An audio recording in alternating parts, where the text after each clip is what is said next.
Miss Jerry Parker, welcome to In My Shell. Hello, I'm so excited to be here. And thank you so much for inviting me. Yes, I love your energy and I'm happy to have you here because it's been a long time coming.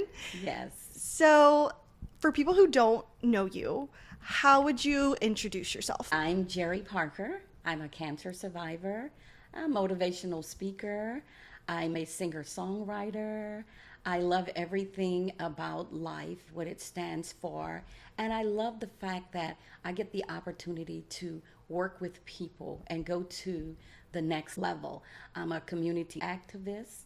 And I love the fact that when you're working with people, you don't only gain for yourself, but you're also helping the individual. So, also being an emergent fashion designer, all of those things help me to grow to the next level of life and, to turn pain into purpose.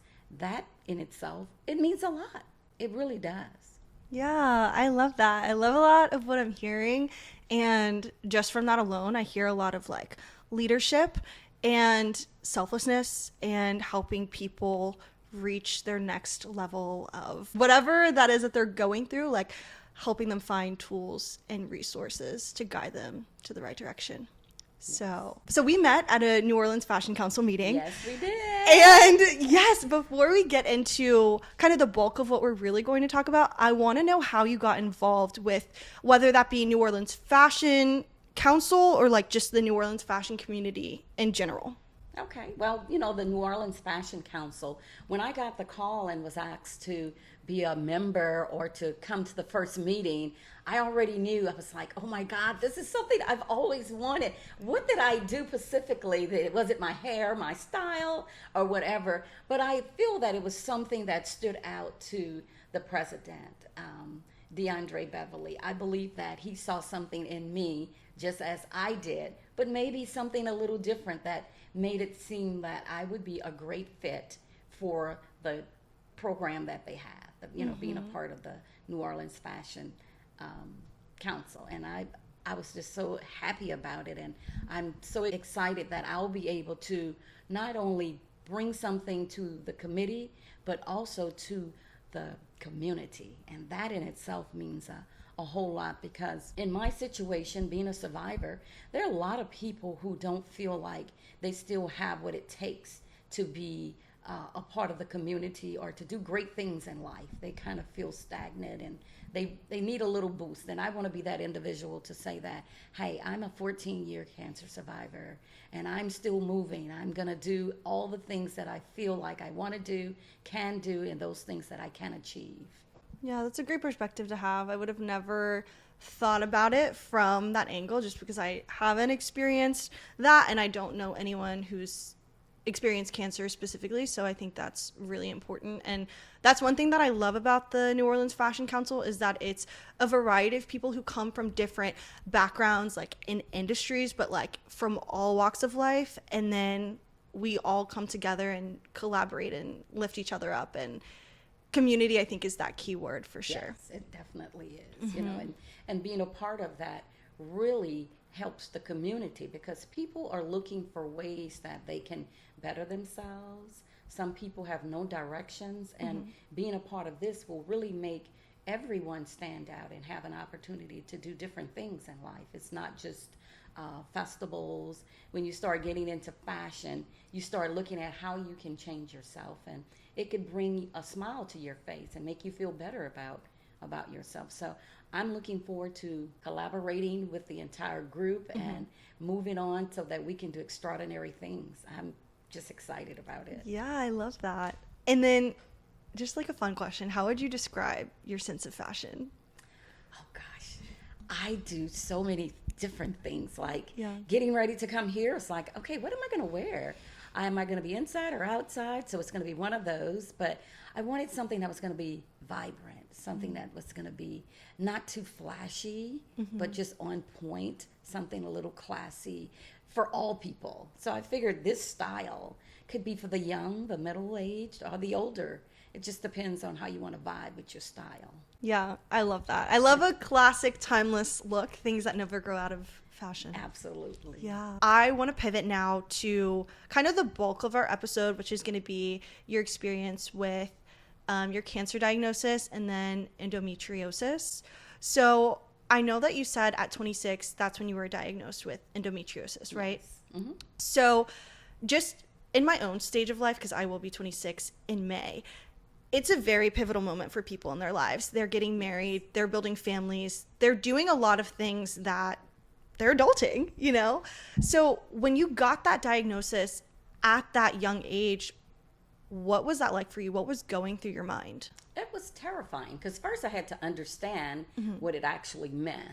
And then it came the surgeries and all the different things that I definitely wasn't expecting. You know, when you're 26, we normally have our normal cycle, as a female. So you're not quite sure what's going on. But after getting all the diagnosis, I was devastated because I knew that that type of diagnosis could have an effect on me having a family, which most people want. They want to get married and have children.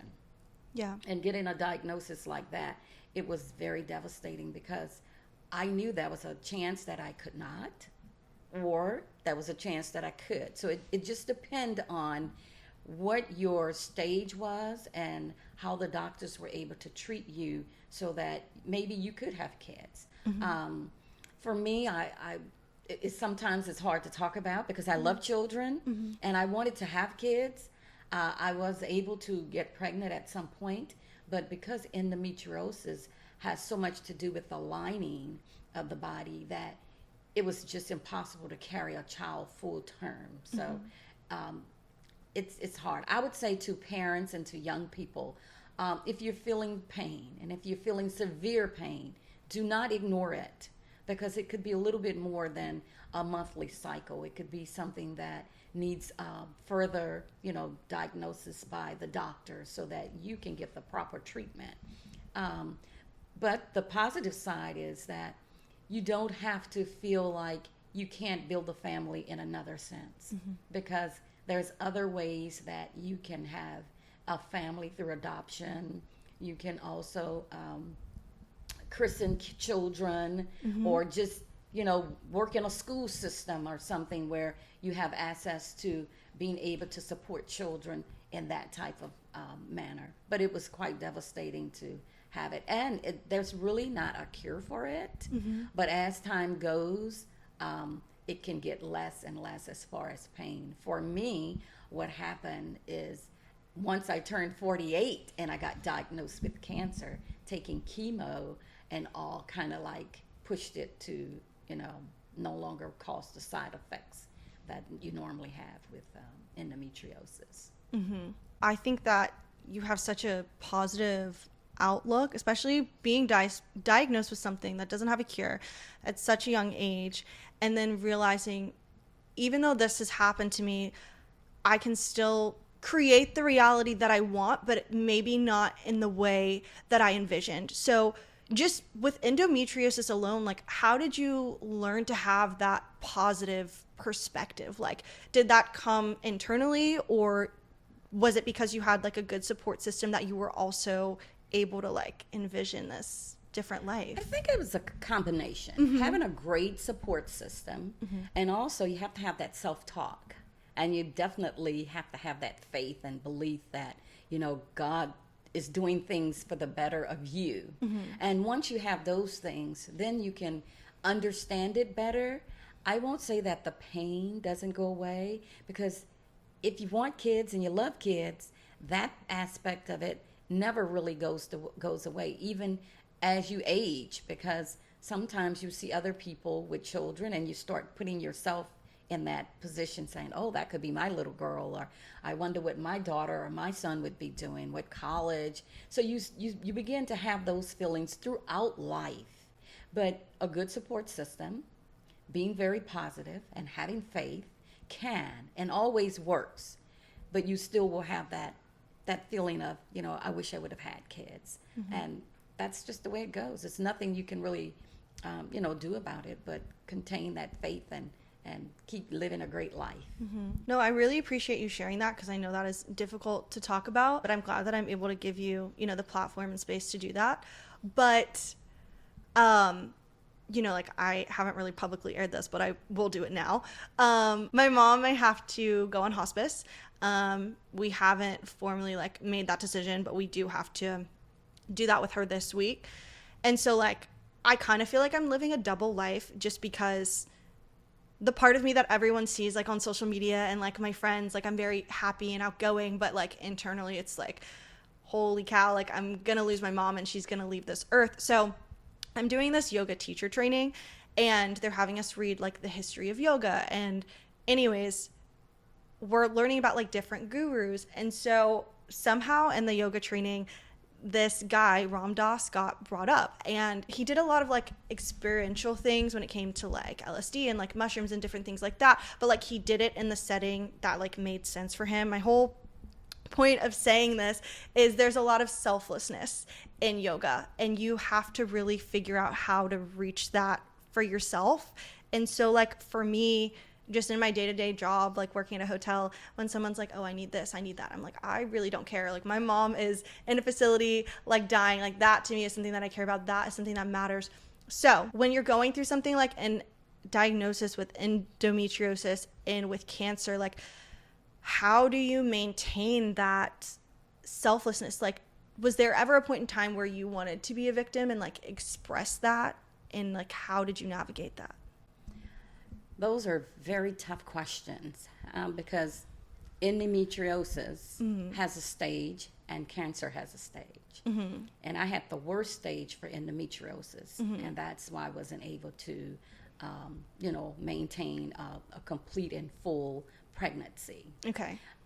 Cancer has a stage, and that stage is just as devastating. I was diagnosed with stage 2 breast cancer. Having those two particular diagnoses is like a bombshell, because during each one you have to dissect each one of them. But by having the endometriosis diagnosis, it basically prepared me in a sense that I didn't know, because I didn't know I was going to have cancer, but it was like a preparation because it was something that I had no control over. And so when I got diagnosed with cancer, I didn't have control over that either. I was devastated because I didn't know that I had cancer. So when you're in those types of situations, you have to really lean on, and especially for me, I'll say, you have to lean on faith. You have to have the greatest support system on earth. There's no way around it. If you don't have a support system, you have to build yourself to a point where you can stand independently. Because without something or someone, you will feel alone. And during these types of situations, you should never, no one should never feel alone. You should always feel like there's hope. There's someone I can call that will support me and help me, take me to the doctor, someone I can ask questions to. It's still difficult to talk to family about cancer. It's the most difficult thing I've ever had to do, was to come home and tell my brother and call my sisters. One of the things I think was great for me was when I went to the doctor, not knowing he's going to tell me I had cancer, was that my mom was with me. And that really gave me the upper hand, because I couldn't imagine having to go home and tell my mom I have cancer. Because to family, they feel like this is the end. So most people are not well diversed or educated, I would say, on cancer, any type of cancer or any type of disease. Like, you don't hear a lot of stories about endometriosis. I think it's important to talk about, because sometimes people are going through these things, but since they don't hear about it, they have fear. People have fear to talk about cancer. So they hide the fact that they've been diagnosed. And hiding it, to me, adds more stress, more pain, and you're not getting the complete help that you can get. It's just really a game that you shouldn't play. It's almost like some people want to play Russian roulette. I would never do that with cancer, and definitely not endometriosis either, because both of those are dear to my heart, wanting to have children. And who wants to have cancer? Right. Cancer doesn't go away. Many times you're in remission, but there are some individuals who never get to remission. And so the doctors will scan your bodies to see if, the cancer's active, or if it's in remission, or if it's just somewhere hiding, and they just don't see it. And so you have to kind of live with that. And how do one live with that? You have to have that faith. You have to have high self-esteem to believe that if this is something hiding in my body, that I can manage it. I can go to the doctors. I can take the medication. Keep having the fight power and the will to get through it. Yeah, I think that is really important. And also, like, you wanting to get through it because you want to get through it, not because your family wants you to get through it, Right. because you have to want to stay here on this earth. I think that's also really important as well. And upon preparing for this interview, I watched some films and documentaries, but I also came across this book by Audre Lorde, and I believe it's called The Cancer Journals. Have you heard of it? No, I haven't. No. Okay, I think you would gain something from it. She has entries of what her experience was like while she, received her diagnosis, and then she kind of like explains other things. But in the beginning, like, one of her main topics that she talks about is the obligation to express what she's going through, because if she doesn't, and it's something that she doesn't share with the world, like, she's not fully human, and she's not, how do I say it, like, she's not, do you understand what I'm trying to say? Herself. Like, she has to, like, Yes. Do you feel like everyone should be talking about really hard things, even if they feel like it's something that they want to avoid? And, like, why? I do believe that, and specifically, I'm talking about cancer and endometriosis as well. But cancer, I don't believe that for myself that I would have hidden it. I felt that me talking about it, sharing it with my family and my friends. I mean, when I'm flying on the plane and I meet people and I sit by them, I'll introduce myself, and I always ensure I tell people that I'm a 14-year breast cancer survivor, because I don't know who's sitting next to me need to hear that. Need to start that conversation, because they've probably hid it from their family, their husband, their children, or whomever. And now is the opportunity to talk to someone who's been there. She's 14-year cancer free. This is positive. There is hope for me. If there's hope for her, there's hope for me as well. I can start feeling this way. The body sometimes reacts to how you feel, how you react to what's going on with your body. So definitely, to anyone who's listening all around the world, do not hide it. Talk about it. You're freeing yourself of stress, depression. You'll feel more like you can get through it. You can ask more questions then. You're somebody. And anybody who's somebody needs to talk about what's going on with them and in their lives. I think back in the day, just to say that, I think back in the days, people didn't talk about cancer because there wasn't a lot of cures, there wasn't a lot of medicine or anything that could help them. So they just hid it. They may have called it something different. Right now we see more cancer than we've ever seen. We've heard of, it's this one, that name, people getting pancreatic, head, breast, brain, you name it. But when I was growing up, I rarely heard of people having cancer. Doesn't mean that it didn't exist. It basically, to me, meant that people weren't talking about it. And now that people are on the rise of getting it more, I think most people are talking about it.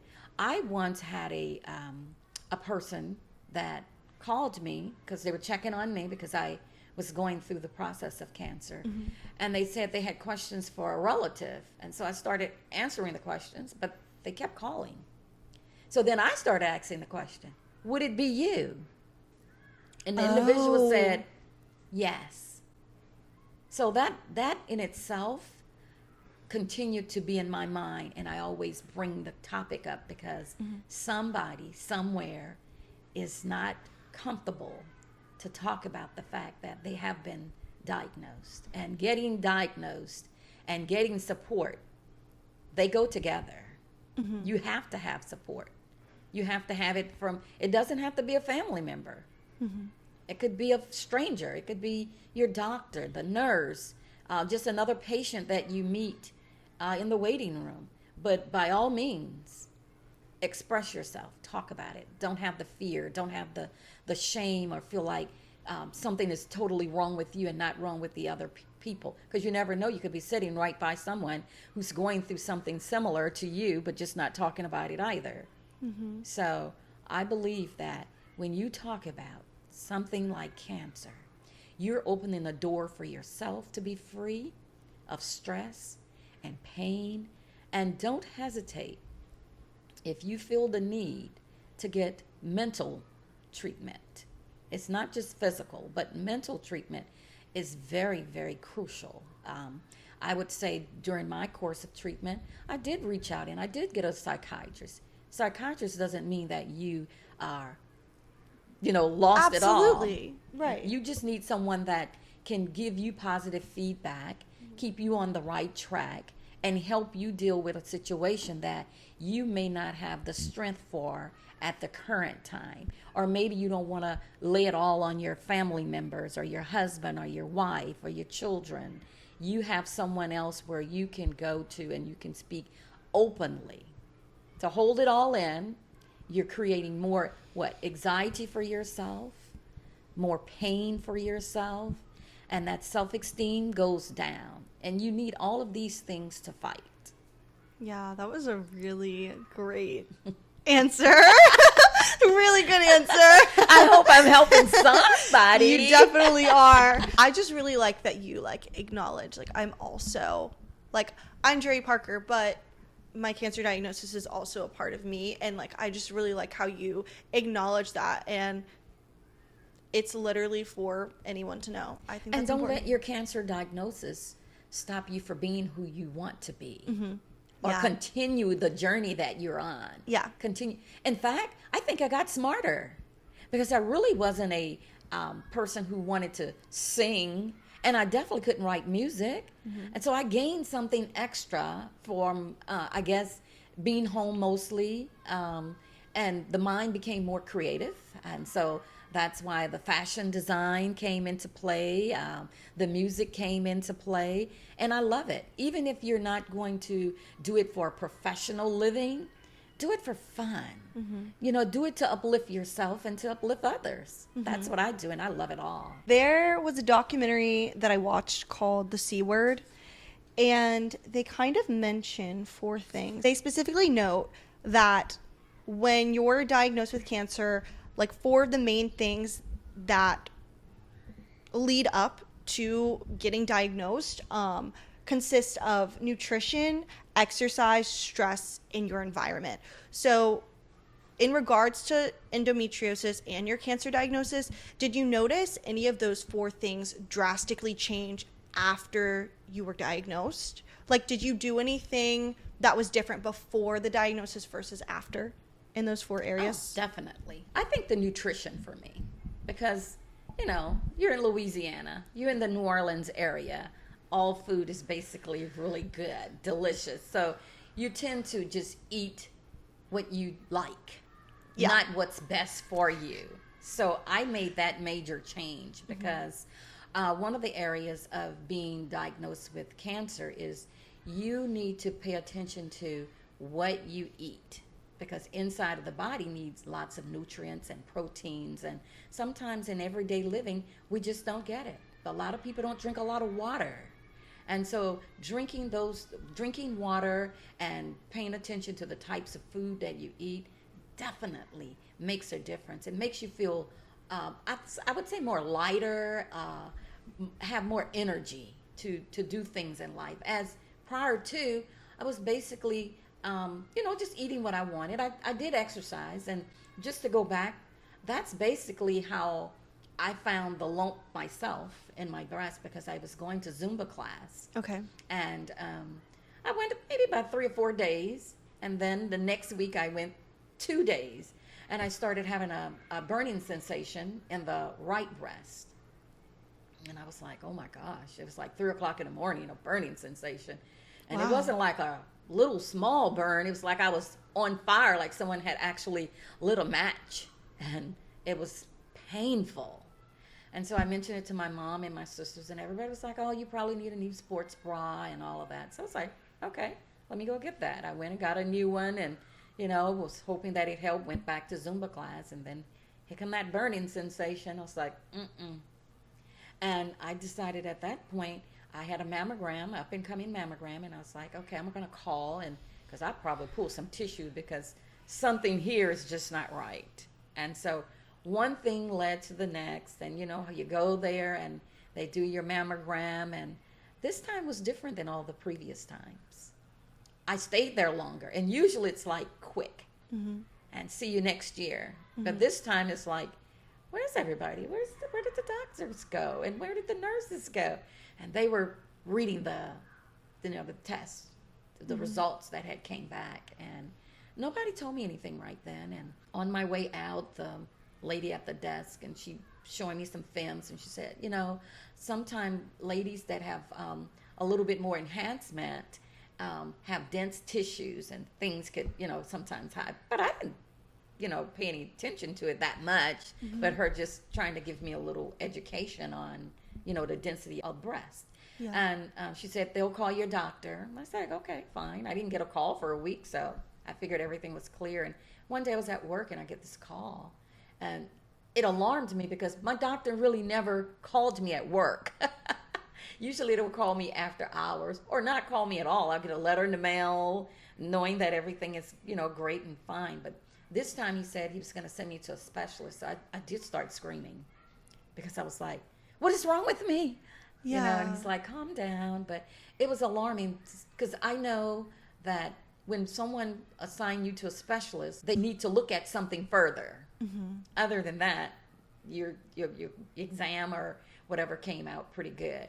And so once I got there, they did the same thing. They ran more tests or whatever. And I can't remember. I think it was Hurricane Isaac that hit La Place. And so I didn't hear anything. I said, I'm great, because the weeks before, nobody called and said anything. So Hurricane Isaac hit, and, La Place got lots of damage. And then on a Wednesday, I get a call, said, can you come in on Friday? I was like, yeah. And that's when I asked my mom to come and take that ride with me. And we went in there, and we walked in, and they said, okay, we're going to go in this room. And they had a lot of other doctors. And so it was like a room full of interns learning, the aspect of, cancer and all that stuff. And we sit there, and then he's like, well, I just wanted to let you know that we did find cancer. And I'm like, what? It was devastating to hear the words, you've got cancer. Who wants to hear that? And I didn't take it very well. I took it really hard to the point where I basically couldn't drive home. But I was just, the most important thing that I asked the doctor was, what stage? And he couldn't tell me that at the current time. Because I know more about cancer, the stage matters a whole lot to me, because it tells me personally that either I have more fight, or I have less fight, or maybe I'll just have an equal fight. When the results did come back, it said that I had stage 2. I felt that I had some fight because the high stage is 4. But it also depends upon how well your body accepts the chemo. So I had 8 rounds of chemo, 35 treatments of radiation, and that was intravenous chemo. But I also was on the chemo pill for 10 years. So it takes a toll on the body. I had 2 surgeries, and actually when they went in, I didn't just have a mask in one breast. Unbeknownst, I had a mask in the left breast, but it was benign. But still, you had to have the um, operation for both. And then even today, people see me, I'm dressed, I'm smiling, and I'm loving life. Doesn't mean that I'm not in pain. Because they removed the lymphatic system. So I'm kind of stuck with lymphedema in the right arm. Mine is more internal. In the beginning, you could see it outwardly because I would have one arm larger than the other. And now I have more internal pain because once they remove the lymph nodes and then you get lymphedema, the lymphatic system is affected. So there is a machine that I use maybe once a week, sometimes twice a week, and it pumps the fluid from the right to the left. Otherwise, you have, pain. And then you do arm exercises or what have you. I just want people to know that women and men, please get your mammograms. Stay on top of it. Anything that you feel or you think it's not right, it's not normal, say something. Don't be afraid. Tell a friend. If you can't tell your family, tell a friend. Tell somebody. I do want to back up a little bit. Did anyone in your family, men or women, was anyone diagnosed with breast cancer before your diagnosis? No one. No was one. diagnosed with breast cancer. Okay. I was the first. Okay. And that's not a good first. You always want to be first at most things. yeah. But this one is not the first. You don't want to be the first. You don't want to be the last. You don't want to be anything when it comes to cancer because I had a job. And I was in in the midst of my job. And I was looking forward to all of the everything.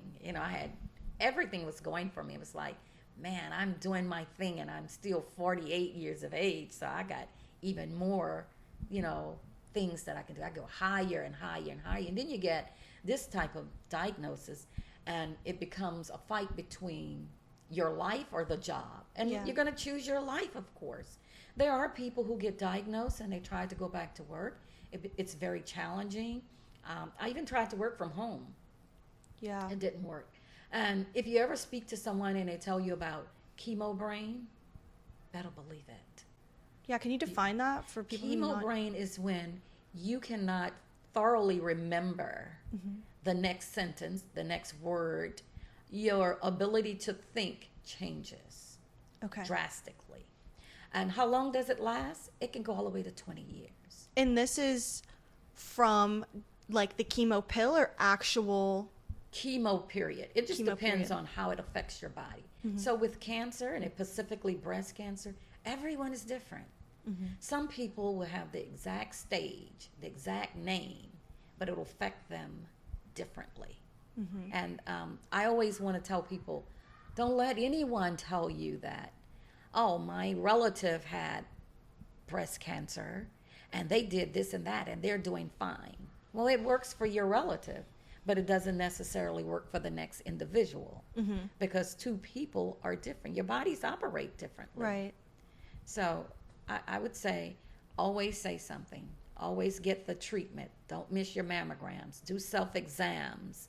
Whatever it needs to be done for you and your body, do it. I remember you had told me that you think cancer is spoken about typically during like October. That's like the month where it's most popular.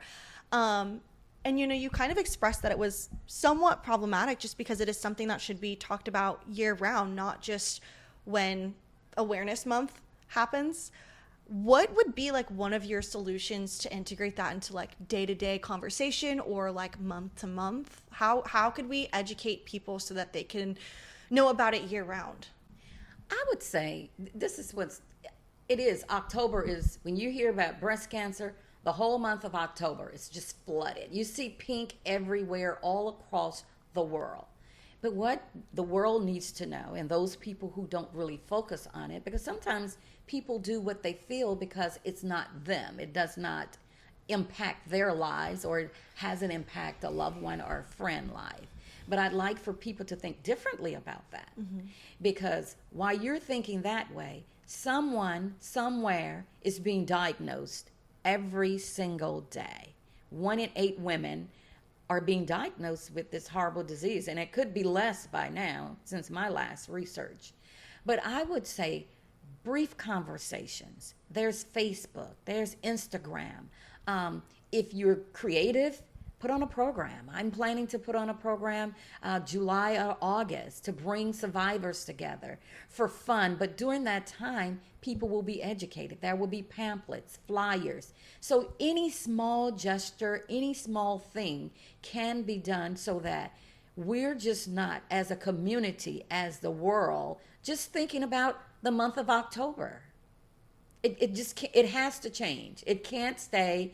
Everyone is only focused on the month of October. There's one particular event. It's called Sister Strut, and it's focused on African American women because the saying is that African American women has the highest rate. So, with that being said, now let's just say you have two events, but I participate in both of them. You got to have more than that. I'm a member of Unite Events Organization. This organization puts on a program once a year as well. That's 3 events. But you still have 1 in 8 women being diagnosed. So how do you keep the conversation going? By flyers and talking. It has to be more events. People have to be willing to be more creative, come up with more ideas. Not just a party in pink.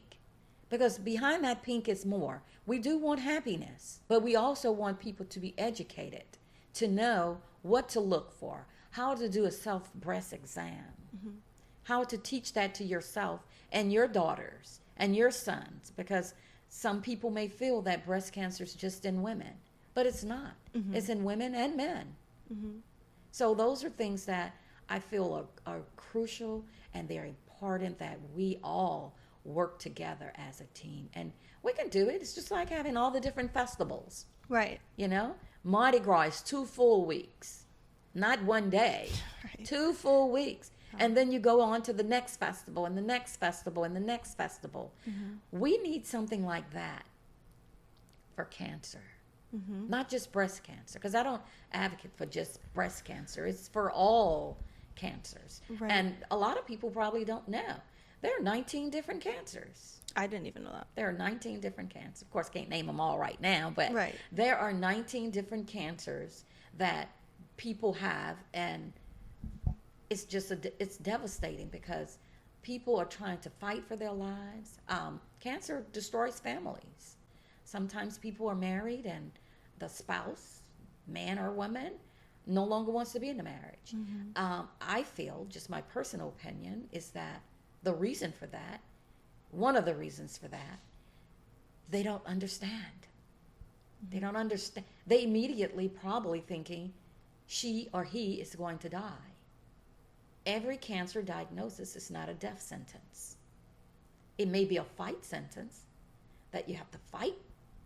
And when I say fight, that means you have to have the surgeries, and hopefully your surgery is successful. Then you move on to the treatments, the chemo. And chemo is hard on some people's body. It was very hard on my body. You know, people in a situation they can't eat. You know, your ability to want to drink water is even challenging. To me, water was like rocks. Food. I'm left with a situation from the cancer treatment. I don't like smells. I don't Wow. like perfumes. I'm glad I didn't wear any. I barely, when I Yeah. say barely, I barely cook in my house Wow. because the smell stays there. And it's really bad because I love cologne. Yeah. You love your man to smell great, right? Yeah. You know, my mom and my sisters, they enjoy, you know, the beautiful floral perfumes and all that. And I do too. But I have to always have a mask, or I have to ask them to not wear it, not to use shower gel, all the sweet, lovely scents that are there. Chemo changed that for me. You also mentioned that African women, or whether that's like African American women or like the African American population, have some of the highest diagnosis in breast cancer or cancer. What was your experience going through that as an African American woman? And did you feel like your doctors broke everything down so you could understand it? Yes. Okay. Yes. Extremely yes. Okay. Definitely yes. My treatment was at Tulane. Okay. I don't even know how to describe these doctors. They were impeccable. I felt like I grew up in the house with them. Wow. They took my life into their hands and they managed it piece by piece to ensure that I had the best treatment. And if I went there and my blood level was too low, they didn't just give me the chemo anyway. It's like, not today. We'll assign you another day. That's how much. If I called and I said, I'm throwing up, I'm vomiting, or what have you, they were on it. Come in, anything, come in. A persistent cough that wouldn't go away. I think people don't understand what cancer survivors or someone going through cancer experience. It can be devastating, from not being able to eat, not being able to sleep, having dental problems. I had braces at the time, and if it wasn't for the braces, I probably wouldn't have had teeth standing still, because all of the chemo treatments damages those areas of your body, you know, even in your esophagus and just everything. So it's so much that goes on that people have to have a doctor on their side that's fighting for them. Just like you're fighting for yourself, it has to be equal fight. And I would say to win. I wish that those doctors, they're no longer at Tulane, but the doctor, the nurse practitioner, the nurse, they worked as a beautiful team. Even when it came to work, they were very supportive in that. I can recall my doctor saying, asked me where did I work, and I told I worked for Department of Veterans Affairs, which was the VA.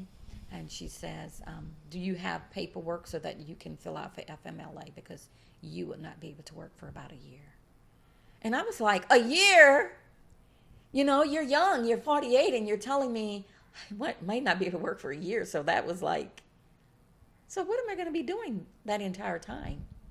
Getting the treatment, fighting for your life, because it's one step after the other. So the benign tumor had to be treated separately, and then you heal from that, and then you go to the cancerous tumor. Okay. And then that's a process. So it's the surgery, and then with a successful surgery, then you start your chemo, and then 35 radiation treatments, not every other day, but every day. And it's very short. It's like you go there, by the time you count to 3, you're done. But everything affects the body. It may not look like it to some people. You get burned, the breast can burn, you know, like very bad scar tissues that ladies are still suffering from, that, you know, may heal, but you still have the after effects of what has happened to you. Well, I'm glad to hear that you had a time when you were in such a vulnerable spot and position. I'm glad to hear that you had some really great people behind you with you every step of the way, because it matters. I appreciated that so much, Yeah. and still do today. Yeah. And you're doing something very similar for people who have been recently diagnosed or people who are fighting for their lives. Socks That Rocks. Yeah. Let's talk about it. Socks That Rock. Oh my God. I am just so happy about this. How did it come to my mind? I have no idea. But I do believe that with me sitting in the chair and people coming in, I had a pillow that I was in love with, and it was a heart pillow. But I was sitting down and I was like, God, I want to be able to do something. I want to be able to give back, because it's important to be able to reach out and help someone. Not just because I had a cancer diagnosis. This is strange. When I was working, we had this program called Combined Federal Campaign. I'm not sure if you're familiar with that, but you donate to any organization. It could be cancer, it could be a dance team or whatever. But all my life of working, I donated to cancer. Never know that, you know, I would one day be diagnosed with this. So I feel like all along I've been helping. Wow. And so now God has given me this great creative idea. And Socks That Rock is dear to my heart. I collect beautiful, fun socks. So if you like to contribute, once I collect them, I go to each hospital and I issue out socks to the patients who are going through treatments. Let me tell you about that. The feel, the love, the people smiling. I even saw two men compare their socks and they were laughing. And that's what I wanted to see. People laughing in the chair. People, I didn't want it to be like myself. I would go and I would get the chemo, and it was so strong that I would sleep from 8 o'clock to 4 and then could barely get up from there. I wanted something to energize the people, to make them feel like someone cared. And I hope that someone else can create another idea to do something similar or the same. It doesn't matter. As long as we're reaching people, not just locally, but throughout the world. And I just learned last night I'm going to be going to Africa. And when they mentioned that we can bring items for the children, pencils, pens, papers, whatever, it touched my heart because I knew one day I wanted to go out of the country and be able to give socks to the children, whether they had a cancer diagnosis or not. And so this is just another part of God saying to me, I want you to do this. And he's opening every door and making it all creative for me to do it. You get all of these crazy, goofy socks for your cancer patients. Yes. And it's something for them to have on while they're going through chemo.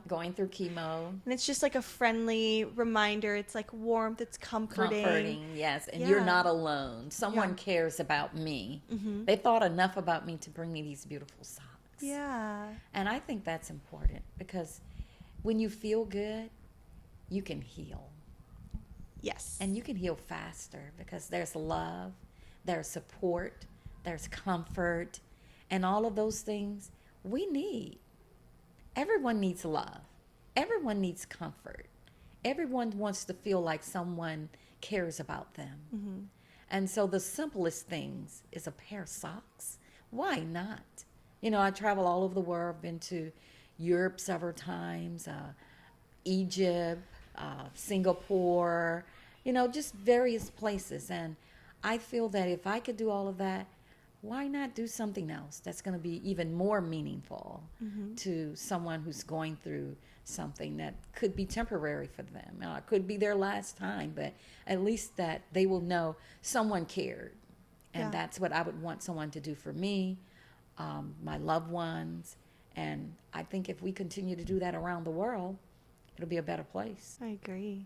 And what do you think the next few years for Socks That Rocks, like what does that look like for you? What do you envision? To grow bigger. Yes. And like I talked about going to Africa. Yeah. I definitely want to continue providing this to the local community and then the state of Louisiana and then branch out. So last week I went to Minneapolis. Yes. This was so amazing because I just know this is something I'm supposed to do. Yeah. I went to Minneapolis and had opportunity to go to one of their hospitals where the patients get cancer treatment. So you have to keep in mind when you go to these facilities, you can't necessarily go in where the patients are.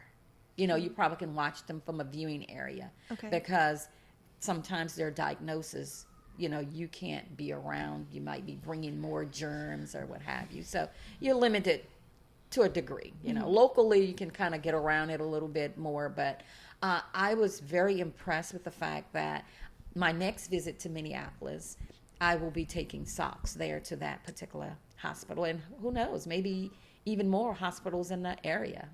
Yeah. So I was really thrilled about that. So yes, going bigger. I'm working on a nonprofit for it. So I'm ready. I'm ready for it. I want to bring other people along, and hopefully people are looking at what I do and that they can be creative and come up with something that could also bring joy, love, and comfort to patients that are going through cancer. Yeah. And where can viewers go and participate, whether that's buying socks and sending them to you? Is there a website? How can people get involved? Yes, they can contact me at Okay. 504 915 3719, or they can email me at Parker, Parker, Ida, IDA 70 at yahoo.com. And once you contact me, I have specific areas where socks can be, donated and left at that particular facility, like medicine shop, Okay. doctor's offices. Pretty much anyone that I go to and speak to them about that. I have boxes that I've designed, and I can leave it at their facility. And I just love it. They have people that I meet in my traveling on the plane, and I tell them, and the next thing I know, I'm getting a package in the mail, and it's socks. And I'm like, oh my God, I this love is incredible.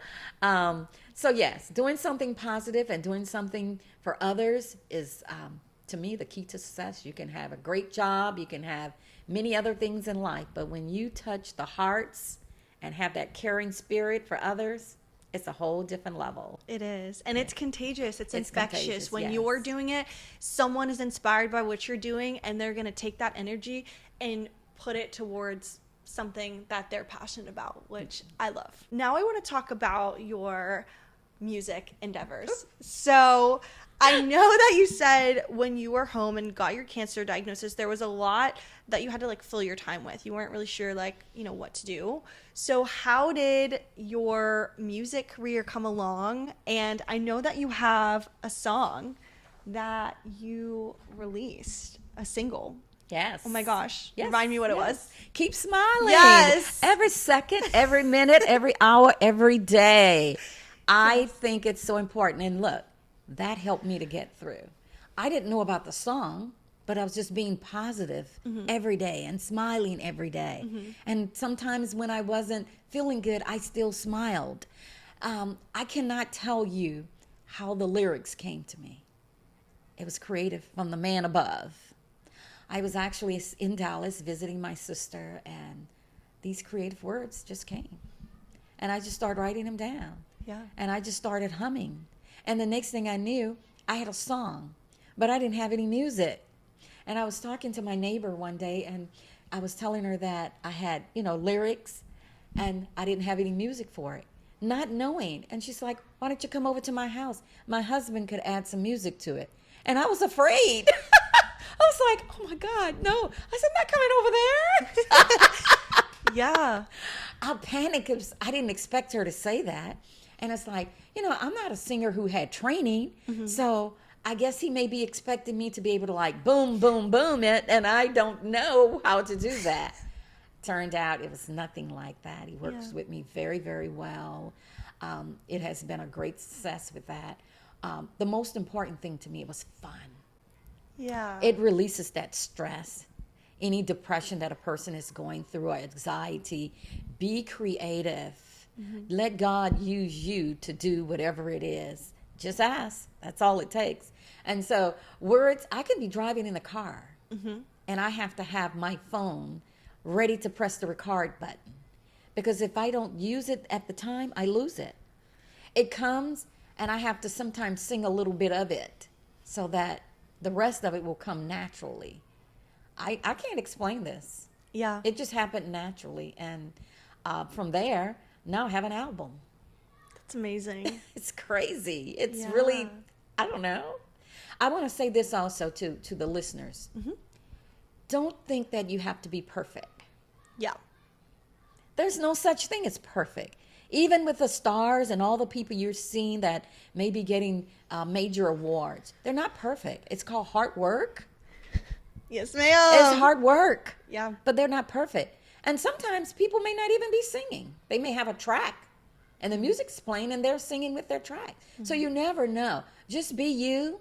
Enjoy what you do. Do it to the best of your ability. And never let anybody tell you it doesn't sound good, or you don't like it, or they don't like it, I mean to say, and that they have someone or know someone that could do it better. You're doing it your way. And your way is always the what? The best way. Yeah. And you keep that energy going, and you're going to always enjoy life. And that person or people may be looking at you saying, and they're still doing it because they love it. It's not about other people all the time. I really love what you highlighted about how you have to have your phone with you at all times because you will lose it if you don't record it. I am so that person. I could be driving and I'm like, oh, wait, that would be a really good story. Or wait, oh, I can make a song doing that. But I don't really put any of that like into practice. I'll just like, I have like a catalog of like different ideas, but Wow. I need to hop on your train and make an album. Exciting. And I think I found someone who will help me, but we'll have to see. Okay, so you have an album. Is that being released this year? That album is going to be released in How May. exciting. It's called A Lot of Things. Okay. And you already know why I called it A Lot of Things. Because I do a lot of things. Yeah. And I want everybody else to do a lot of things. Don't get stagnant and just do one thing. Yeah. And then shut it off. Yeah. Do multiple things. Have a great life doing a lot of things, fun things. Make yourself happy. See, these things that I've mentioned, being a model, being a motivational speaker, and all of that, that motivates me, Yeah. you know? I even dance. I do flash mob. With Ken? Yes. I love that. I do it all. Yeah. Am I perfect at all of these things? No. And I don't need to be. I don't even want to be. Because then there's no room for growth. Yeah. There's no room to shine a little bit. I can just peep out and do a little something special. Yeah. So I just love it. And I love life because it was given to us for a reason. Not just for us. And I think that aspect is what most people forget. Your life is not just for you. Your life is to help other people. God picked and chose us for a reason. There's something distinctive about each one of us. No one has to feel like someone else is greater or better or getting what you can't get. Maybe you don't supposed to get that. Maybe there's something else you're supposed to have. Work on that. Just lay on the floor and look in the ceiling and say, God, what am I here for? You know, I did that a few years ago when I was working. And I went into the grocery store, started showing me fruits, baskets, and everything. It's like, oh no. Here it is. I asked them. I started doing fruit baskets. One led to two. And look, everything in the basket was falling out. When I first started. Okay, and my coworkers were so grateful. They were like, I would like a basket. I would like a basket. And I put them on my back seat. No knowledge. They all fell down, and all the stuff in them just was tumbled up. Yeah. I felt so bad. But guess what? They accepted them. So I practiced. And then I learned how to keep all the items in the basket. And then I got really good. Then I started having fancy baskets, making the ribbons, my own special ribbon for it. I went to Winn-Dixie, and I spoke with the manager there. And I told him that I did baskets, but I didn't like his fruit. And his eyes got really big. I guess he was like, I've never had anyone to tell me that. So I asked him, I said, is it any way possible that I could get fresh fruits? I wasn't ready for the answer, but I loved it. He said, whenever you come for fruit, I'm going to introduce you to my manager. I want you to be able to go in the back and you can get the fresh fruit. Wow. That made a big difference. Because now I had shiny apples, fresh bananas. Because once you fasten a banana in a bag, it began to rot. It slowly, but it will happen. And so that was a beautiful thing to have beautiful grapes and strawberries and all those different things that when I present this basket, it speaks for itself. I had so many orders. I had people loving, but I asked God for it. Yeah. And he sent it to me. Yeah. And I think too, when you're living with an abundant mindset, kind of like what you said, like you might get one thing, but someone else might want that, but that might not be for them. And you have to be willing to accept that and not stay where you're not meant. Absolutely. Because there were people who was like, well, can I help you? And my question was, are you willing to do what I do? So I work 7:30 to 4. At 5 o'clock, I am working. And I don't stop sometimes when I was doing them until it was 4 or 5 o'clock in the morning. And then I would get ready and go to work for 7. If you're not willing to do that, because this is hard work, someone is willing to pay you to put together a beautiful basket, let's say for Mother's Day. They may want a fruit basket or they may want some other type of basket. It's going to be work. And I'm not going to just put it together any kind of way. So you might have 5 or 10. Usually I would have 20, 30 baskets to do. Are you willing to leave your house and come here where the work is being done and stay up to get the job done? And then I end up with no help, because most people look at the after, once the item is completed, they're looking at that and they feel like, oh, I want to do that. But it took work to get it to look like that. Mm-hmm. If you're not willing to do that, maybe you look at something else that you like to do. Mm-hmm. It's something for everybody. That's what I love about life. There is something for everyone. Mm-hmm. Anybody. You want to sing? You can sing. You can create a song. If you didn't want to do songs, you can do poetry. You can be a motivational speaker. Mm-hmm. You're still going to have nerves no matter what. I was listening to the singer Fantasia, and someone asked her, they said, are you nervous before you go on stage? She said, absolutely, every time, and I've been singing for over 30 years. Yeah. That gave me great comfort, because usually before I go out to speak, I am fearful too. Mm-hmm. But when I start, they have to almost do like this. Like, stop talking. Yeah. It's like I told you, I said, oh gosh, I need my notes. I'm nervous. Yeah. I have not even looked at You a haven't? note. No. Mm-mm. I'm just talking. You probably is like, be quiet. No. No, I'm really enjoying this conversation. Yeah. No, lots of good stuff to pull from. And if It is so much. It's so much. It's just so much. I loved my life so much growing up as well, because I Mm-hmm. was a majorette. Mm-hmm. I was a cheerleader first, and then I was a majorette. And my brother was a drum major. Mm-hmm. So when he finished high school, the band director called me, and I was like, what the band director want with me? I don't play an instrument, and Mardi Gras was only, during that time. Yeah. And he's like, I want you to lead the band. Then I became the drum major. It's insane. It was like, oh my God, I don't want to. He said, I've made the decisions. I was like, okay, I'll do it. I did all those fun things in school. I was speaking then. Sometimes you can kind of see your path. Yeah. I didn't focus on it that I would be doing some of those things now. Yeah. But when I look back, I was speaking then. A lot of times they would need people to go to Baton Rouge and speak at different events or whatever, high school students. Right. And they didn't know who to send, and sometimes they would have to be between me and 2 or 3 other people, and I would always end up being the person to go and do it. I look back now and I'm grateful for all of the training, all of the people who thought that I had what it takes to do something. And I'll say again, it doesn't matter the level. Right. You work at your level. You work at what's convenient and comfortable for you. Mm-hmm. If there's time to grow, you're going to know it, because you're going to get tired of being at that level. And you're going to move yourself up. Don't allow other people to move you up. And I always tell the young people, don't accept the job that you don't want. Think about the job. Don't accept the job because it's going to pay you X amount of dollars. Right. Think about how the job is going to benefit you. And if you're going to be in service, make sure that you want to serve people. You want to serve patients. You want to serve whatever, if you want to work in a nursing facility. These Right. are vulnerable and precious positions. Right. And if it's something you don't want to do, don't do it. Don't work at McDonald's. Yeah. You don't have to. Right. Right. But it's a great place. Right. And I think some people feel like working at McDonald's or Walmart or whatever, you got to read.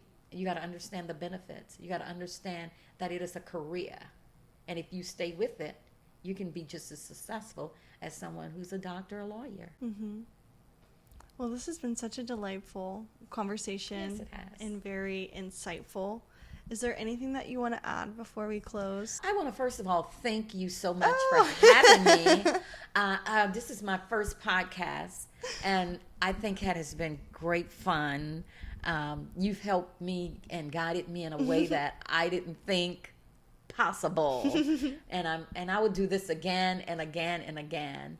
I want to give a shout out to the Fashion Council of New Yes. Orleans, the Fashion Week, all of the places that has brought great humor to me and allow me to use my creativity. The Unite Events Organization, Top Ladies of Distinction. These are all organizations that provide a service for people in different areas. And I'm so glad that I'm one of the people that were chosen to be a part of these organizations, because when people see something in you and you see it in yourself, then act upon it. Yeah. Well, it's been such an honor. Thank you so much. You're welcome.